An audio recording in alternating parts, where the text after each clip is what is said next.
আবার বন্ধ হয়ে যাবে। Hello friends, welcome to my new another video. কেমন আছো সবাই? আশা করি তোমরা সবাই খুব ভালো আছো। তো এখন সকাল 6টা বাজে আর 30 মিনিট সময় লাগবে খড়গপুর পৌঁছাতে। কাল রাত্রে ভীষণ গরম ছিল, ঘুমাতেই পারি না, আর দুজনেই এই গরমে খুব টায়ার্ড হয়ে গিয়েছিলাম। তো তৎকালীন টিকিট কেটেছিলাম, এসির টিকিট পাই না, সেই জন্য স্লিপারেই চলে এলাম। যাই হোক, খড়গপুরে পৌঁছে গেলাম। তো এই যে নেমে পড়লাম। তো এবার বাস স্ট্যান্ড চলে যাব, ওখান থেকে বাস ধরবো।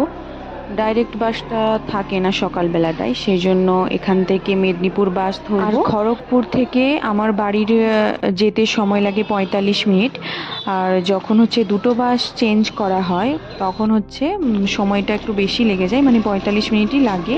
আর যেহেতু একটা বাসে যদি আমরা ডাইরেক্ট যেতে পারতাম, মানে মেচেদা হলদিয়ার বাস যে হয় সেই বাসে যদি যেতে পারতাম এত সময় লাগতো না, 35 মিনিট সময় লাগতো। তো আমরা বাসে উঠে পড়েছি। এরপর মোহনপুরে যাব, ওখানে নেমে তারপর আবার মেচেদা হলদিয়ার বাস।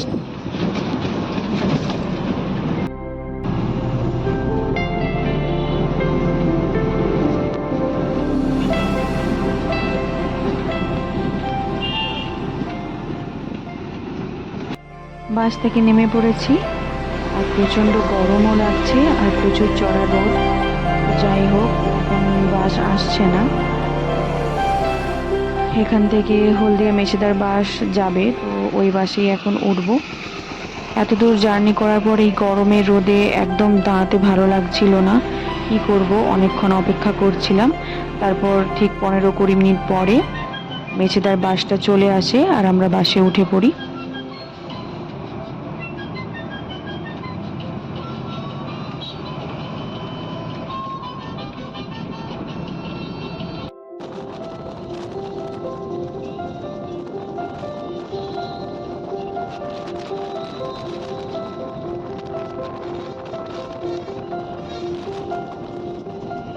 তারপর বাস থেকে নেমে টোটো ধরে নিয়েছিলাম।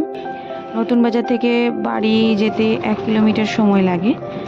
হেঁটে হেঁটেও যাওয়া যায়, কিন্তু যেহেতু অনেকটাই টায়ার্ড হয়ে গিয়েছিলাম সেই জন্য আর হেঁটে হেঁটে এলাম না। আর বাবাও ছিল পোলের পাশেই, পোলের সেই ধারে দাঁড়িয়েছিল আমরা আসবো বলে। তো চলে এসেছি।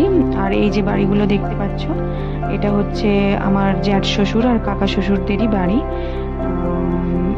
তারপর ফাইনালি বাড়ি চলে এলাম। আজকের ভিডিও কেমন লাগলো তোমরা অবশ্যই কমেন্ট করে জানাবে। ভিডিওগুলো ভালো লেগে থাকলে লাইক, শেয়ার অ্যান্ড সাবস্ক্রাইব করে দিও সবাই। তো আবার দেখা হবে পরবর্তী একটা নেক্সট ভিডিও নিয়ে। তো সবাইকে টাটা।